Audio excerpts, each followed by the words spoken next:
guys, welcome back to Chef Monica's Kitchen. Today I'm going to show you the best peanut butter cookie recipe you've ever had. There's cocaine in them? Well, more legally in this state, maybe something else, but no, there is not that.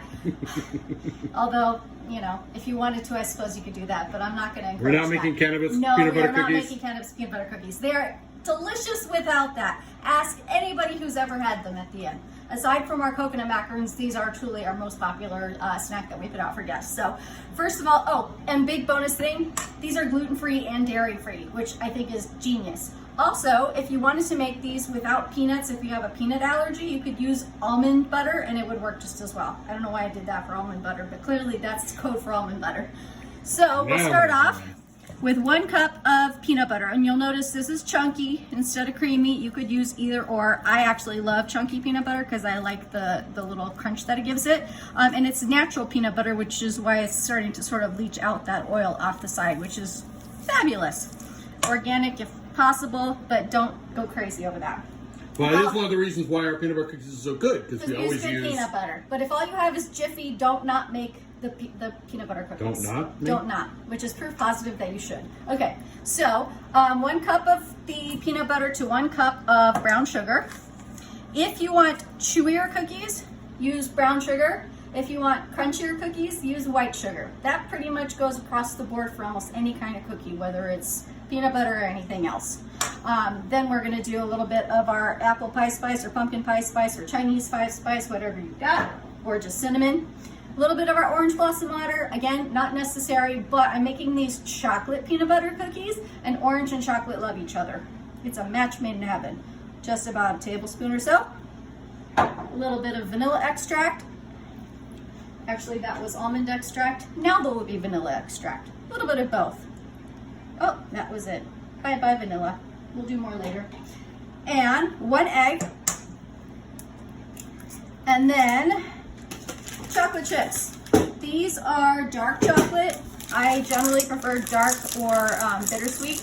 We'll just use all of this. I believe that's 10 ounces. It'll be very peanut butter chocolate, which makes it very good. It makes your husband very happy. It makes my husband very happy. If you don't like dark chocolate, you could use semi-sweet, that's fine. If you really prefer milk chocolate, go for it. Really, this is what you like. So at this point, we will just stir this all together. Takes a little bit of upper body strength, although the peanut butter was at room temperature, so that makes it easier. You do want to use room temperature, otherwise this takes 3 times as much effort. And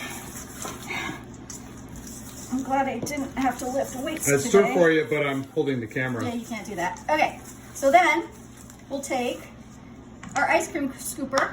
That's about a 1 tablespoon ice cream scooper, or you can just use a tablespoon measure, and that works as well.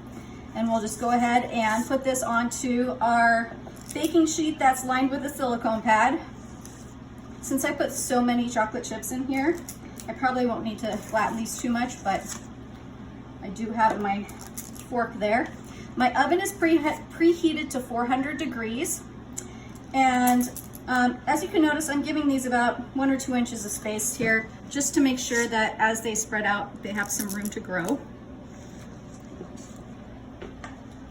And these will take approximately 12 to 14 minutes or so to bake. You don't want to bake them to the point where they're burnt crisp, but you do want them to be set. So it's kind of like doing brownies, where the best brownies are kind of still slightly gooey in the center when you pull them out.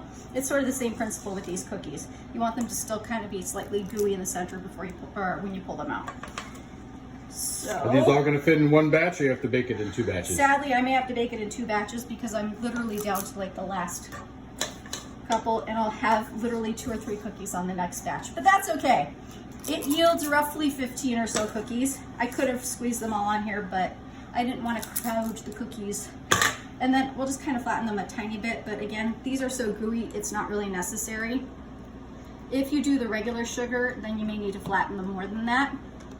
And these will go in our oven about 14 minutes or so. I'll pull them out and I'll show you what they look like. Alrighty, so it's been about 14 minutes or so, and the cookies are done.